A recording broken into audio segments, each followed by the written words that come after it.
ఆంధ్రప్రదేశ్ రాష్ట్రానికి రాజధాని నిర్మాణం గురించి ప్రభుత్వం చెప్తున్నటువంటి అనేక అంశాలని ఒక రాజకీయ పార్టీకి చెందినటువంటి వ్యక్తిగా ఒక 3 దశాబ్దాలు క్రియాశీలక రాజకీయాల్లో పనిచేస్తూ ప్రభుత్వంలో కొంతకాలం ఉన్నటువంటి వ్యక్తిగా ఈ రాష్ట్రంలో ప్రధానమైన రాజకీయ ప్రతిపక్షానికి ప్రధాన కార్యదర్శిగా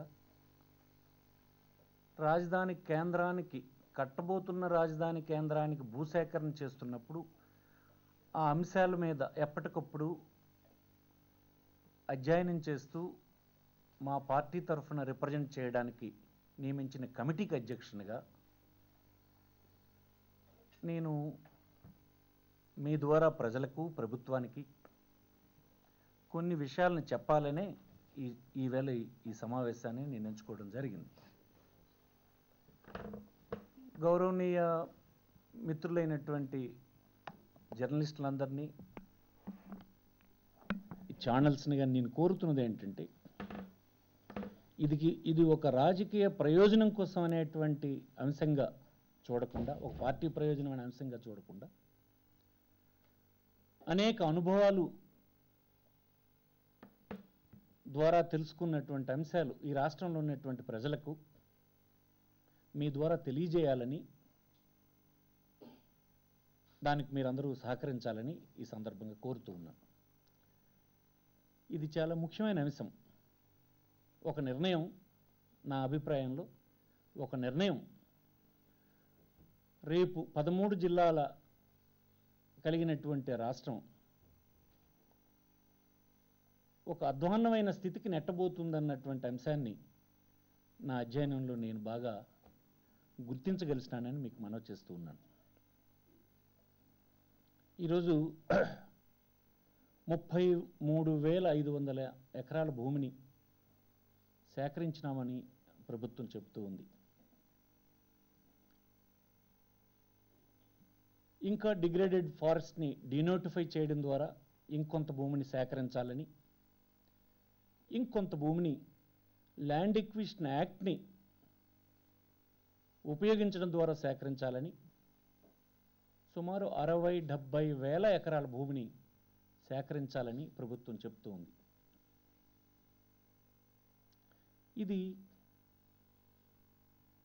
రాష్ట్ర ప్రజలు అయోమయంగా ఉన్నటువంటి కొన్ని వర్గాలు ఒక గొప్ప రాజధాని వచ్చేస్తుంది అని భ్రమలోకి నెట్టివేసే పని జరుగుతుందే తప్ప ఎన్ని అనర్థాలకు, ఎన్ని ఘోరమైన పరిస్థితులకు దారితీయబోతుందన్న అంశాన్ని నా పరిశీలనలో తేలింది. ఇప్పుడు మీ ముందు ఉంచబోతున్నాను. హైదరాబాద్ తీసుకుందాం మనం. ఇది ఉమ్మడి రాష్ట్రానికి క్యాపిటల్గా ఉండేది.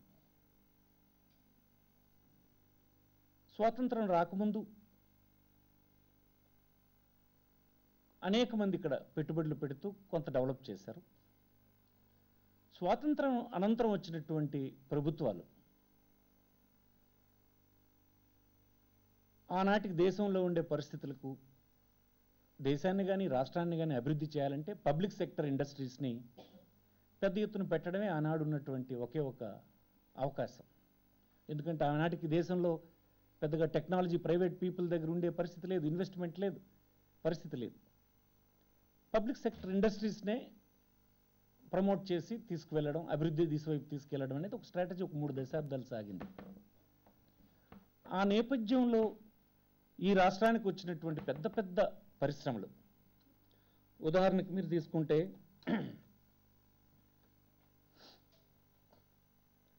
HMT, BDL, ECIL, BEL, Midhani, NFC, NMDC, NRCA, NGRI, NFDB, DMRL, HCL, DLRL, DRDL, CCMB, IICT and DRDO, ఇవన్నీ హైదరాబాద్లోనే మనం ఏర్పాటు చేసుకున్నాం.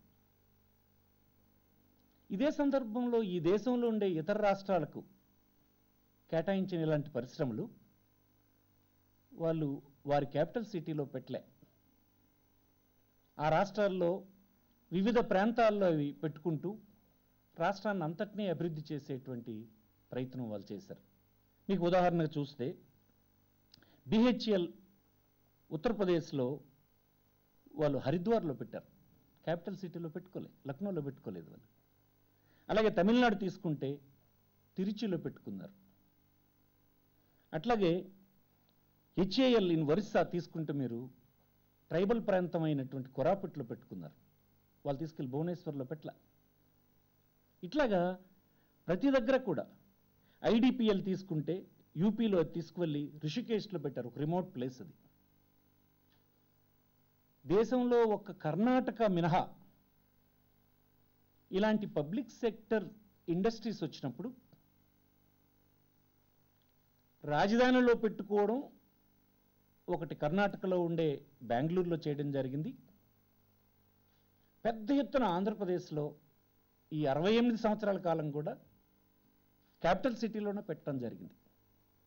నేను చెప్పింది పబ్లిక్ సెక్టర్ ఇండస్ట్రీసే కాదు. పబ్లిక్ సెక్టర్ ఇండస్ట్రీ వస్తే ఏమవుతుంది, దానికి అనుబంధంగా వచ్చిన యాన్సిలరీస్ అన్నీ కూడా అదే ప్రాంతంలో డెవలప్ అవుతాయి. హైదరాబాద్లో అదే జరిగింది. మీరు ఇతర పరిశ్రమలు తీసుకోండి, ఇతర ఇన్స్టిట్యూషన్స్ తీసుకోండి, అన్నీ మనం ఇక్కడే పెట్టుకున్నాం.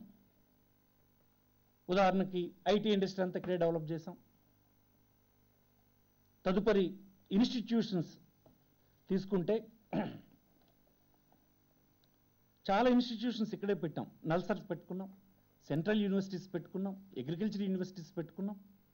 ఇట్లాగా అన్ని ఎడ్యుకేషనల్ బిట్స్ పెట్టుకున్నాం. అలాగే డబుల్ ఐటీ ఇన్స్టిట్యూషన్స్ ఇక్కడే పెట్టుకున్నాం, సెంట్రల్ యూనివర్సిటీస్ అన్ని ఇక్కడే పెట్టుకున్నాం, హైదరాబాద్ని డెవలప్ చేశాం. అది ఎంత అనర్థానికి తర్వాత దారితీస్తుందనంటే ఈ రాష్ట్రంలో ఉండేటువంటి ఇతర ప్రాంతాలన్నీ అభివృద్ధి చెందకుండా ఆగిపోయినాయి. ఆ ప్రాంతాల నుంచి ఉపాధి కోసం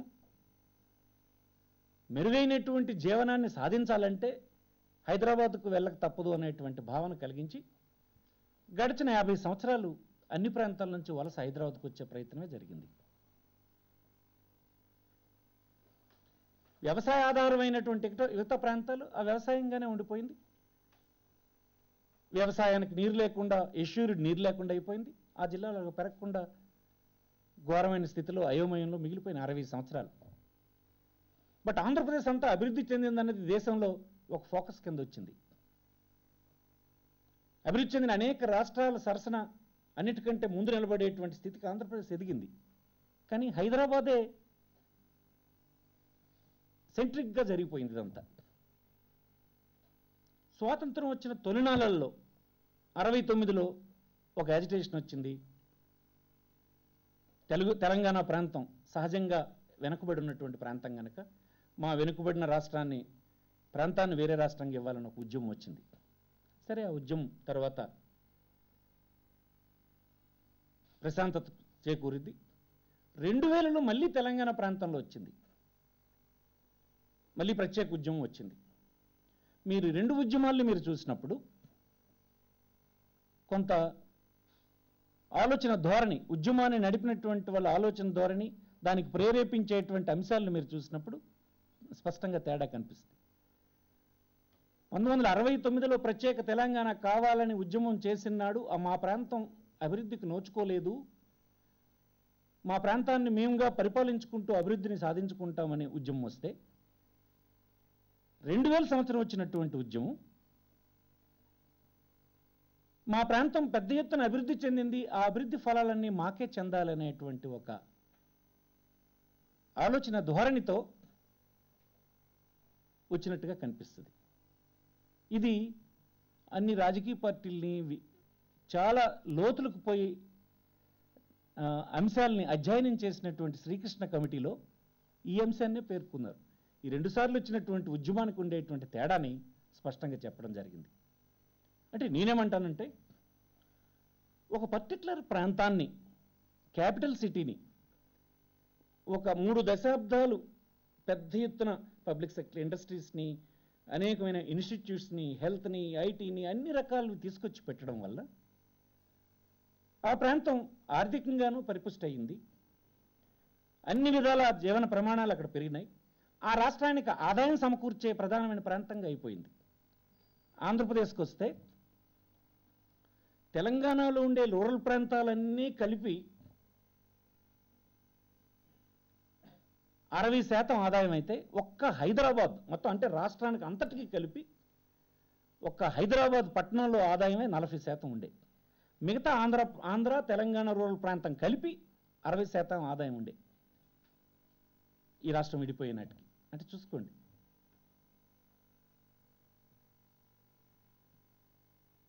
ఇప్పుడు రాష్ట్రం విడిపోయింది. కారణాలు ఏమైతే కానీ ఆ వివాదాల్లోకి నేను ఇప్పుడు పోదలుచుకోవడం, ఆ అంశం పూర్తయింది. కానీ ఇప్పుడు రాష్ట్రంలో మిగతా ప్రాంతాల వాళ్ళు ఏమనుకుంటున్నారు? 60 సంవత్సరాలు చేసుకున్నటువంటి అభివృద్ధి మా ప్రాంతానికి కాకుండా పోయింది. మా ప్రాంతంలో మా జీవన ప్రమాణాలు పెరగడానికి 65 సంవత్సరాలు చేసిన కృషి ఏమీ దోహదపడలేదు, మా బతుకులు ఇట్లాగనే ఉండిపోయినాయి అనేటువంటి భావనతో 13 జిల్లాల ప్రజలు బాధపడుతున్నటువంటి విషయం అయితే వాస్తవమే కదా. అది చంద్రబాబు గారికి కూడా తెలుసు కదా. మరి ఇప్పుడు చంద్రబాబు గారు ప్రభుత్వం చేస్తున్న పని ఏంటి? దీని నుంచి ఆయన ఏమీ పాఠం నేర్చుకోలేదా? కాకపోతే అతను మళ్ళీ 60 సంవత్సరాలు వెనుకబడిన ప్రాంతాలుగానే ఉండిపోయినటువంటి ఉత్తరాంధ్ర, రాయలసీమ, లేకపోతే ఇతర జిల్లాలో మళ్ళీ మరికొన్ని సంవత్సరాలు, మరికొన్ని దశాబ్దాలు వెనుకబడిన ప్రాంతంగానే ఉంచాలనుకుంటున్నారా? ఆ నేపథ్యంలో ఆయన చేస్తున్నది ఏంటంటే 33,500 ఎకరాల భూమిని స్వచ్ఛందంగానో రైతులను పీడించో మొత్తం మీద మీరు సేకరించారు. సరే, మీరు సేకరించారు అనుకుందాం. ఇప్పుడు డిగ్రేడెడ్ ఫారెస్ట్ మరికొన్ని వేల ఎకరాలు కావాలంటున్నారు. కొంత ల్యాండ్ ఎక్విజిషన్ ద్వారా చేస్తామంటున్నారు. అంటే 60-70 వేల ఎకరాల భూమిని మీరు రాజధాని పేరుతో సేకరించాలనుకుంటున్నారు. బట్ ఏం చెప్పారు? 9 రకాల అభివృద్ధి కార్యక్రమాలు ఈ ప్రాంతంలో చేస్తామంటారు. ఏంట 9? ఇండస్ట్రీస్ అక్కడే పెడతామంటారు. Legislature, high court, secretariat, health, entertainment, everything 9 in 1 అనే ఒక కాన్సెప్ట్ని ఇప్పుడు జనం ముందుకు తెచ్చారు. అది ప్రజలకు ఏమనిపిస్తుంది? ఇంత పెద్ద ఎత్తున రాజధానిని అభివృద్ధి చేస్తున్నారనే భావన కలిగిస్తున్నారు మీరు. కానీ దాంట్లో ప్రమాదాన్ని మనం చూసాం కదా. హైదరాబాద్లో ఏమొచ్చింది? ఏర్పాటు వాదానికి దారితీసింది. రాష్ట్రంలో ఉండే మిగతా ప్రాంతాల వాళ్ళ కన్నీరుని కార్పించింది. వారి జీవన ప్రమాణాలని పెరగనీయకుండా ఆపింది. ఆ స్ట్రాటజీ, ఆ విధానమే. మరి దాని నుంచి మీరు ఇప్పుడు చేస్తున్న పని ఏంటి? ఒక అమరావతిలో ఇవన్నీ పెడతామంటున్నారు. పెడితే 13 జిల్లాలు కలిగినటువంటి ఆ రాష్ట్రానికి మిగతా జిల్లాల పరిస్థితి ఏంటి? ఎన్ని లక్షల కోట్లు కావాలి అని అనుకుందాం. ఎందుకు ఇది ఎఫెక్ట్ ఇస్తుందని అంటే, ఇంత పెద్ద ప్రాంతాన్ని అభివృద్ధి చేయడానికి మీరు ఒక్కరు కాదు కదా, మీ తరువాత వచ్చిన ప్రభుత్వాలు అందరూ కలిసి ఇది కొన్ని దశాబ్దాలు చేయాల్సినటువంటి ప్రక్రియ. అరకొరగన్న నిధులు. ఇప్పుడు మన ఆర్థిక పరిస్థితి ఏంటి? ఈ వచ్చే 5 సంవత్సరాలు మన రెవెన్యూ లోటును కూడా తీర్చలేము, మన అవసరాలకు కూడా స్టేట్ ఓన్ రెవెన్యూని జనరేట్ చేయలేదన్న మాట మీరే చెప్తున్నారు. నిన్ననే మీ ఆర్థిక మంత్రి చెప్పారు, 6 మాసాల ఫలితాలను చూస్తే 3,000 కోట్ల రూపాయలు రెవెన్యూ డెఫిసిట్ ఉందని చెప్పారు. అంటే మీకు వనగూరిన రెవెన్యూ నుంచి రాజధాని నిర్మాణం చేయడానికి డబ్బులు మీరు సమకూర్చలేరు. అది తేటతెల్లమైంది. నిన్నగాక మొన్న ఫౌండేషన్ స్టోన్ వేయడానికి వచ్చినటువంటి ప్రధానమంత్రి గారు స్పష్టంగా చెప్పారు, చట్టంలో ఉండే అంశాలు తప్ప ఇతర అంశాలు జోలికి పోనన్నమాట ఆయన స్పష్టంగానే దేశ ప్రజలందరికీ, రాష్ట్ర ప్రజలందరికీ స్పష్టంగా చెప్పారు. అందరం విన్నాం. అంటే మీరేం చేయబోతున్నారు? ఈ పెద్ద రాజధానికి నిధులు ఎక్కడి నుంచి సమకూర్చబోతున్నారు? ఓకే, జపాన్ నుంచి తెస్తారు, సింగపూర్ నుంచి తేవాలనుకుంటున్నారు, ప్రైవేట్ ఇన్వెస్టర్స్కి ప్రపంచం అంతటా ఇన్వైట్ చేస్తున్నారు. ఇదంతా మీరు దారాదత్తం చేయబోతున్నారు. ఏ ప్రైవేట్ ఇన్వెస్టర్ అయినా ఎందుకు పెడతారు? మన ప్రయోజనాల కోసం పెడుతున్నారా? లాభం ఆశించకుండా చారిటీ కోసం పెడుతున్నారా? కాదు కదా. తక్కువ వడ్డీకి ఇస్తే ఇవ్వచ్చు, అంతేగాని అల్టిమేట్గా లాభం అనేది ఆశించే కదా పెడతారు. మీరు కూడా అంగీకరిస్తారు. లేదు, తక్కువ వడ్డీకి ఇస్తే ఇంటర్నేషనల్ ఒప్పందాల్లో ఇట్లాంటివన్నీ డాలర్ విలువ పెరగడా తరగడాల మీద ఆధారపడి ఉంటుంది కదా. మనం చెల్లించాల్సింది డాలర్ల రూపేణా చెల్లించాల్సి ఉంటుంది. తక్కువ వడ్డీకి తెచ్చినప్పటికీ కూడా మనం రూపీ డివాల్యూషన్ వచ్చినప్పుడు, మనం డాలర్లలో చెల్లించాల్సి వచ్చినప్పుడు వడ్డీ కంటే పెద్ద మొత్తం తిరిగి చెల్లించిన సందర్భాలు ఈ దేశంలో అనేక రాష్ట్రాలు ఎదుర్కొన్నాయి. మనం కూడా అనేక సందర్భాల్లో ఎదుర్కొన్నాం, వరల్డ్ బ్యాంక్ నుంచి తెచ్చినటువంటి నిధులు. కానీ అట్లాంటి నేపథ్యంలో మీరు లక్షలాది కోట్ల రూపాయలు ప్రైవేట్ ఇన్వెస్టర్స్ ద్వారా ఈ ప్రాంతంలో పెడితే అది మళ్ళీ తిరిగి చెల్లించడం ఎలా? చారిటీ కాదు, ఉచితంగా కాదు, వడ్డీ లేకుండా కాదు, లాభం ఆశించకుండా అయితే కాదు. వాళ్ళే చెప్తున్నారు, మీరు చెప్తున్నారు. మనలాంటి జీవన ప్రమాణాలు కలిగినటువంటి రాష్ట్రంలో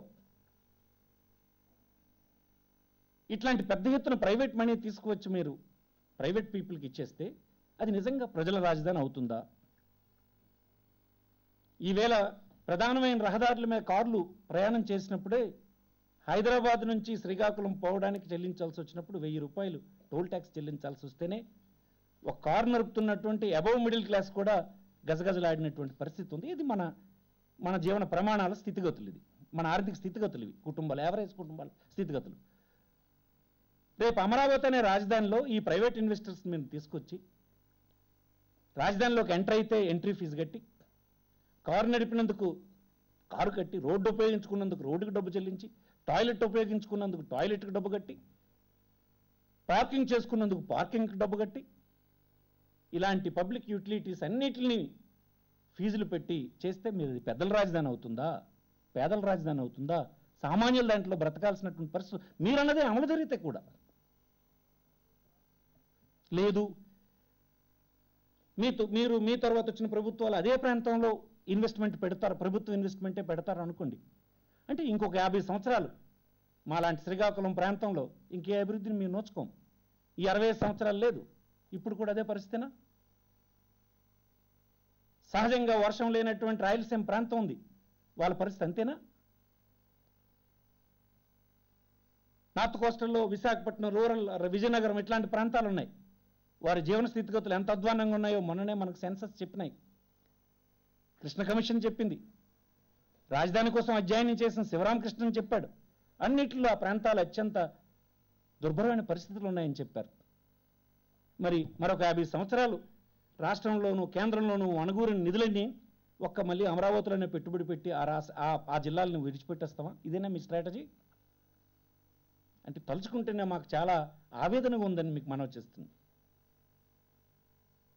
గడిచిన కాలంలో ఆంధ్రాలో ఉండేటువంటి ప్రభుత్వాలు అలాంటి మారుమూల ప్రాంతాలను అభివృద్ధి చేయడానికి ప్రాధాన్యత ఇవ్వకపోవడం వలన చప్పబడిపోయినటువంటి ఆ ప్రాంతాలు, తరగనటువంటి జీవన ప్రమాణాలతో వలసల కోసం ఎదురు చూస్తున్నటువంటి కుటుంబాలు, వారికి మరొక 50 సంవత్సరాలు మీరు అలాంటి బాట వేసే అమరావతి అన్న పేరుతో ఇవ్వబోతున్నారు కదా.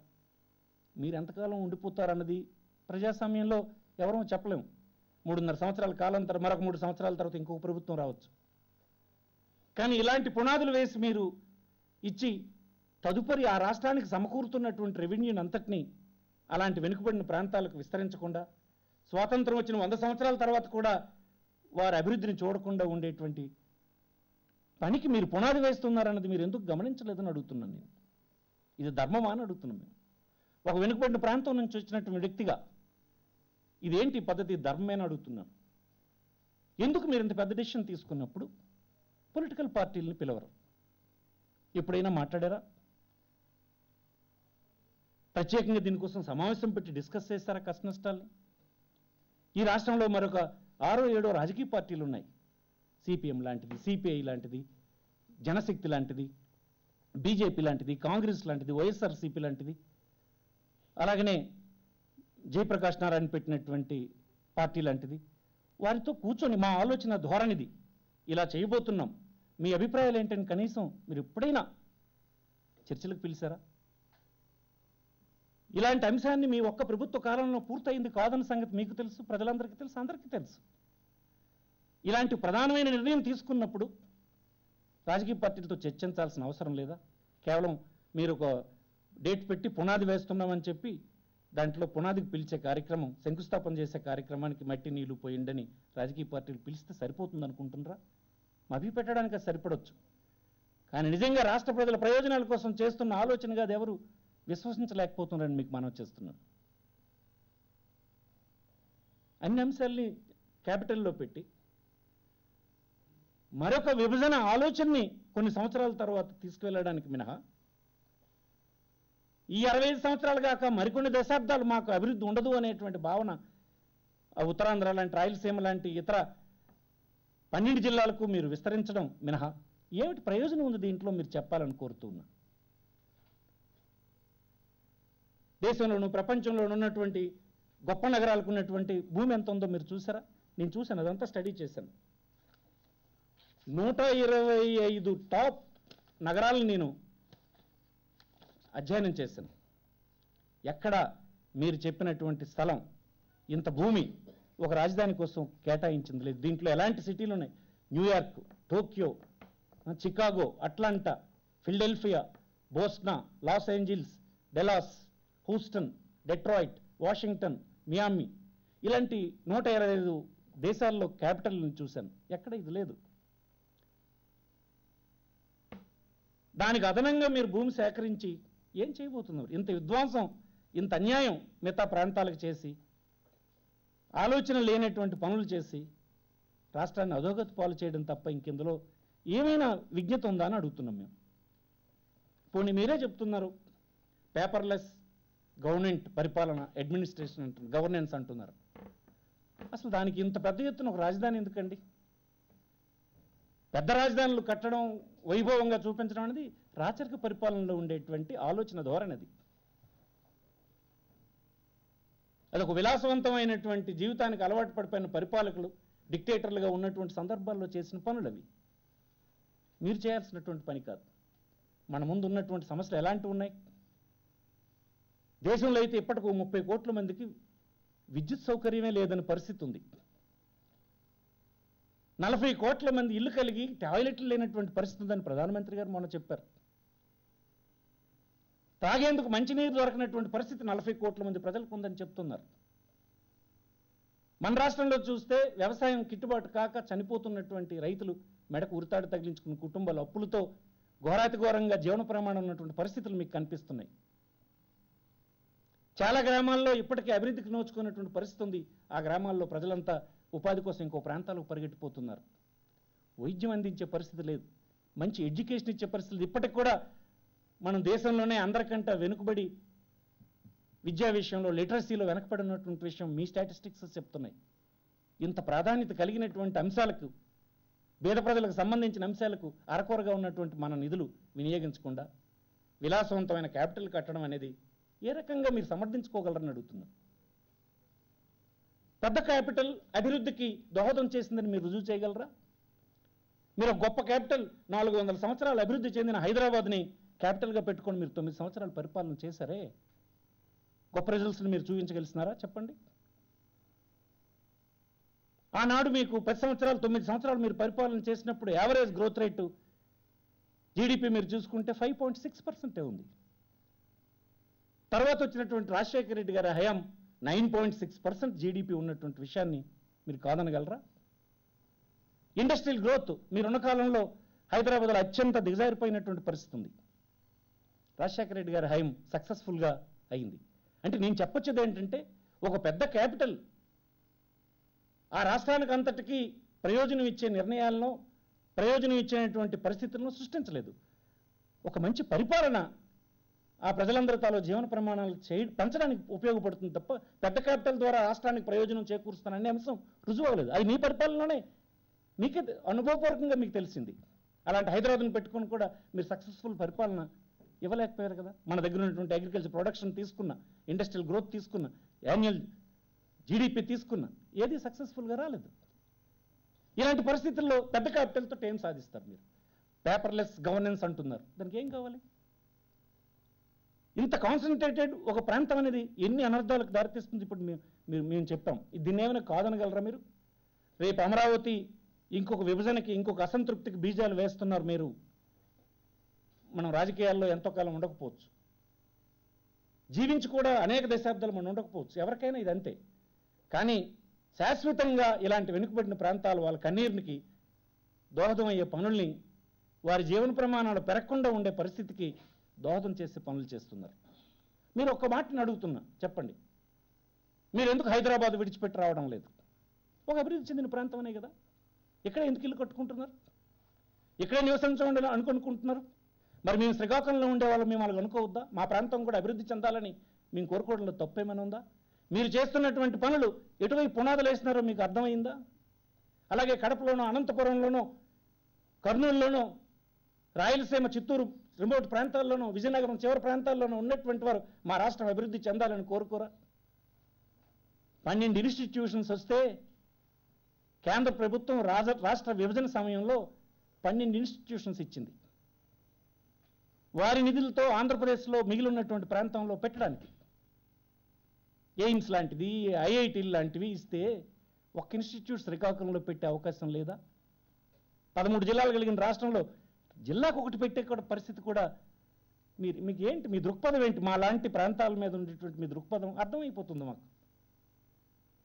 ఇలాంటివి మీరు అధికారంలో ఉన్నాడు చేసినవే కాకుండా తర్వాత వచ్చినటువంటి ప్రభుత్వాలకు కూడా ఈ వెనుకబడిన ప్రాంతాలకు ఏమీ వెళ్లకుండా చేసేటువంటి పునాదిని మీరు అమరావతి అన్న పేరుతో వేస్తున్నారని, ఇది ఒక మిగతా ప్రాంతాలని, రాష్ట్రంలో ఉన్నటువంటి మిగతా ప్రాంతాలని మరికొన్ని దశాబ్దాలు అభివృద్ధికి అవరోధంగా చేసే పునాదిగా మేము భావిస్తున్నామని ఈ సందర్భంగా మనకి, నేను రాజకీయాల కోసం మాట్లాడడం లేదు, ఆవేదనతో మాట్లాడుతున్నాను. కొంతకాలం ప్రభుత్వంలో ఉన్నటువంటి వ్యక్తిగా వెనుకబడిన ప్రాంతాలు ఉండేటువంటి ప్రజల తల ఆవేదనను అర్థం చేసుకున్నటువంటి వాడిగా చెప్తూ ఉన్నాను. ఇరిగేషన్ ప్రాజెక్టులు ఇలాంటి దీనికి దుబారా చేసేదానికంటే ఇరిగేషన్ ప్రాజెక్టులు కట్టండి. 10th క్లాస్ చదివితే, ఇంటర్మీడియట్ చదివితే చంకలో చవక పెట్టుకొని, సంచి పెట్టుకుని ఏదో నగరాలకి వెళ్ళిపోతున్నటువంటి కొడుకును చూసినటువంటి తల్లిదండ్రులు ఆ గ్రామాల్లో ఎంత ఆవేదన చెందుతున్నారో, కొడుకు పెద్దయి నన్ను పెంచి పోషిస్తాడు అనుకునేటువంటి కుటుంబం కొడుకు వెళ్ళిపోతూ ఉంటే ఏమీ చేయలేనటువంటి పరిస్థితులు మా ప్రాంతాల్లో ఉన్నాయి. మీరు ఎందుకు ఇవన్నీ తెలిసి కూడా ఎందుకు ఇలాంటి పొరపాటు చేస్తున్నామని అడుగుతున్నాం. ఇదే అభివృద్ధిని స్కాటర్డ్గా చేయండి, 13 జిల్లాలకి పంచిపెట్టండి, అందరిలోనూ ఆ భావం కలిగించండి. ఇది దేశంలో ఇతర రాష్ట్రాలు చేశారు, మన కళ్ళెదురుగా కనిపిస్తుంది. మన రాష్ట్రంలో మనం సక్సెసివ్ ముఖ్యమంత్రులందరూ చేసినటువంటి పొరపాటు మనకి విభజనప్పుడు అర్థమైంది. ఇప్పుడు మనకు రెవెన్యూస్ లేవని మనం బాధపడడానికి కారణం అదే అనే విషయం కూడా మనకు తెలిసిపోయింది. ఇన్ని తెలిసిన తర్వాత ఎందుకు ఇట్లా చేస్తున్నారు? ఇది కరెక్ట్ కాదని మనం, ఇది రాజకీయంగా ఒక రాజకీయ పార్టీ చెప్పిన అంశంగా మీరు భావించి అవమానంగా భావించొద్దు. విజ్ఞతతో ఆలోచించండి. మీలాగే ప్రతి కుటుంబం కూడా కోరుకుంటుంది కదా, మా ప్రాంతం అభివృద్ధి చెందాలి, అలాంటి అభివృద్ధి చెందిన ప్రాంతంలో మేము ఉండాలి, మా చుట్టూ ప్రజలు హాయిగా ఉండాలని మేము కోరుకోవడంలో తప్పేం లేదు. ఏంటి ఆలోచన ధోరణి?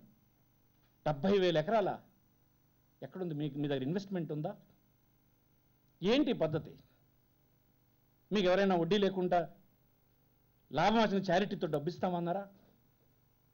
అలాగే అభివృద్ధి చేయడం వలన రాష్ట్రం అంతా అభివృద్ధి చెందిందని ఎక్కడైనా రుజువైన సంఘటనలు దేశంలో ఉన్నాయా? కరెక్ట్ కాదు కదా. ఇన్ని రుజువులతో, ఇన్ని సాక్ష్యాలతో, ఇన్ని ప్రాక్టికల్ ఎగ్జాంపుల్స్ మన ముందు ఉన్నప్పుడు మీరు తీసుకున్నటువంటి నిర్ణయం కరెక్ట్ కాదని ఈ సందర్భంగా మనం చేస్తున్నాం. రానున్న 3 సంవత్సరాలు కూడా మన రెవెన్యూస్ ఇలాగనే ఉంటాయి, మీ ఆర్థిక మంత్రి చెప్పినట్లే ఉంటాయి. కేంద్ర ప్రభుత్వం ఇవ్వదు, మీరు ప్రైవేట్ పీపుల్కి ఇచ్చేసి ప్రజలకు బలి చేసే కార్యక్రమం చేస్తున్నారు. రాజధానిలో ఒక సాధారణమైన వ్యక్తి ఉండలేని పరిస్థితి మీరు తీసుకొస్తున్నారు. మీరు ఈవేళ చెప్తున్నాం, మేము ఇన్వెస్ట్మెంట్ పెట్టినటువంటి వాడు లాభం లేకుండా చూడదు కదా, అతను తప్పని మనం అనలేము. అలాంటి పరిస్థితులకు పునాది వేస్తున్న మీది తప్పు అవుతుంది. తర్వాత సరిదిద్దుకోలేని అంతర్జాతీయ ఒప్పందాలు ఇవి. ఒకంతను ఒప్పించుకో సరిదిద్దుకోవడానికి వీలు ఉండదు. దయచేసి మళ్ళీ ఆలోచించండి, పట్టుదలకు పోకండి, అందరికీ ఆ ఫలాలు అందేటట్టుగా పునాదులు వేసే కార్యక్రమం చేయండి. దయచేసి ఒక్క ప్రాంతంలో ఇలాంటిది పట్టుదలకు పోయి రైతులను వేధించి, మిగతా 12 జిల్లాల వారిని వేధించి, వెనుకబడిన ప్రాంతాల వారి గాలికి వాళ్ళని వదిలేసి చేసే పని ఎంత మాత్రం వైఎస్ఆర్సీపీ అంగీకరించదని ఈ సందర్భంగా నేను మనవి చేస్తున్నా. ఇది మీడియా మిత్రులందరికీ నేను అధ్యయనం చేసిన అనేక అంశాలని మీకు నోట్ రూపాయన కూడా ఇస్తున్నా. మీరు ప్రజల దృష్టికి తీసుకురండి. టీడీపీ ప్రభుత్వం మీద ఒత్తిడి తీసుకురాగలిసినటువంటి పౌరులు, సంస్థలు, రాజకీయ పక్షాలు తన పని తను చేస్తాయని, కొంతైనా ప్రయోజనం ఉంటుందని మేము భావిస్తున్నాం. ఇది మా తాలూగా ఆలోచన ధోరణి వైఎస్ఆర్సీపీది అని మీకు మనవి చేస్తూ సెలవు తీసుకున్నాం. నమస్కారం.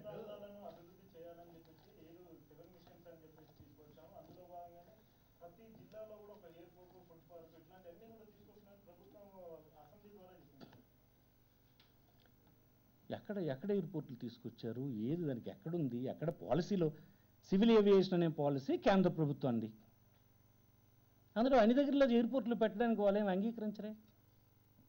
ఏంటది? ఎక్కడైనా తలా తొక్కంద పోనీ 2 సంవత్సరాలు అయిపోతుంది. ఒక ఈ దేశమంత అడుగు ముందుకు పడిందా? ఇలాంటి ప్రయత్నాల్లో అతను ప్రకటన చేసిన దాంట్లో అతని ప్రభుత్వ కాలంలో 40% అయిపోయింది. 5 సంవత్సరాల కాలం ఒక ప్రభుత్వానికి ఇస్తే 2 సంవత్సరాలు అయిపోతే 40% కాలం అయిపోయినట్టు. ఒక ఇంచి ముందుకు నడిచిందా ఇలాంటి వ్యవహారాలు? నేడు అభివృద్ధి వెనకబడినటువంటి జిల్లాలకు కావాల్సింది ఇది కాదని మీకు మనవి చేస్తాం. ముందే చెప్పాను. విద్యుత్ లేని గ్రామాలు, టాయిలెట్ లేనటువంటి ఇల్లు, మంచినీరు లేనటువంటి గ్రామాలు, అనారోగ్యం పడినటువంటి కుటుంబాలు, చదువుకోవడానికి అవసరమైన ఇన్స్టిట్యూషన్స్ లేనటువంటివి, వారు ఫీజు కట్టలేనటువంటి పరిస్థితులు, ఇట్లాంటివన్నీ మన ముందు ఉన్నటువంటి సవాళ్ళు. ఈ దేశమంతా ఉన్నటువంటి సవాళ్ళు మన ముందు కూడా ఉన్నాయి. మరొక 30-40 సంవత్సరాలు ఈ రాష్ట్రానికి ఒకవేళ తర్వాత ప్రభుత్వాలకు కూడా వనరులు సమకూరితే అవి తీసుకెళ్లి ధనవంతులు నివసించే ఒక క్యాపిటల్లో పెట్టడానికి, ఇతర ప్రాంతాలు అందరూ కన్నీరు కార్చడానికి దోహదం చేసేవైతే ఇది సమర్థించవలసినవేనని అడుగుతున్నాం. నేను అదే చెప్తున్నాను. మీరు అదే తెలంగాణ అందుకే బెస్ట్ ఎగ్జాంపుల్ ఇచ్చాం. 1969లో తెలంగాణలో వచ్చినటువంటి ఉద్యమం వెనుకబడిన మా ప్రాంతం అభివృద్ధి చేసుకోవడానికి మాకు ప్రత్యేక రాష్ట్రం కావాలని ఆనాడున్నటువంటి చైతన్యవంతులంతా ఉద్యమాన్ని నిర్వహించినారు. కానీ 2000 నాడు వచ్చినటువంటి ఉద్యమం అప్పటికి 3 దశాబ్దాలుగా చేసిన అభివృద్ధి ద్వారా ఈ ప్రాంతం అభివృద్ధి చెందడం, తీసుకున్న నిర్ణయాల ద్వారా ఇదే ప్రాంతం అభివృద్ధి చెందడం, కాన్సన్ట్రేటెడ్గా సెంట్రిక్గా ఇది జరగడం, హైదరాబాద్ జరగడం, ఈ అభివృద్ధి అంతా మాకే చెందాలన్నటువంటి ఆలోచన ధోరణితో వచ్చింది. ఇవాళ కించపరచను. అలాంటివన్నీ చూసిన మనం మళ్ళీ అలాంటి దానికి పునాది వేసే పని చేయొచ్చా? ఉత్తరాంధ్ర కాదు, అన్ని ప్రాంతాల నుంచి వస్తుంది. నేను అంటుంది ఒక రాయలసీమ ఉత్తరాంధ్రే కాదు, ఏ ప్రాంతం అయినా అలాగే అంటుంది.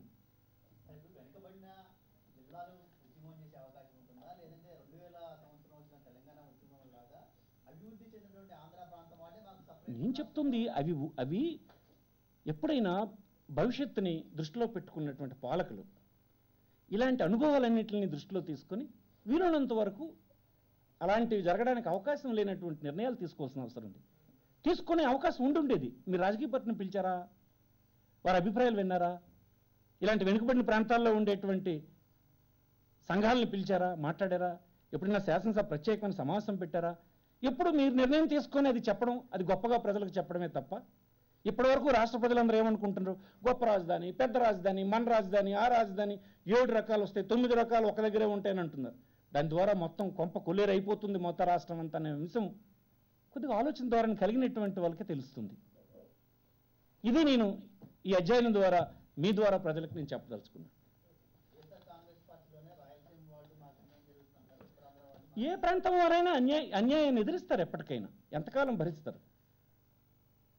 కట్టలు తెంచుకున్న ఆవేశం ఏదో ఒక రోజు ఉద్యమ రూపేణ బయటకు వస్తుంది. కానీ అది మేము కోరుకోవడం లేదు.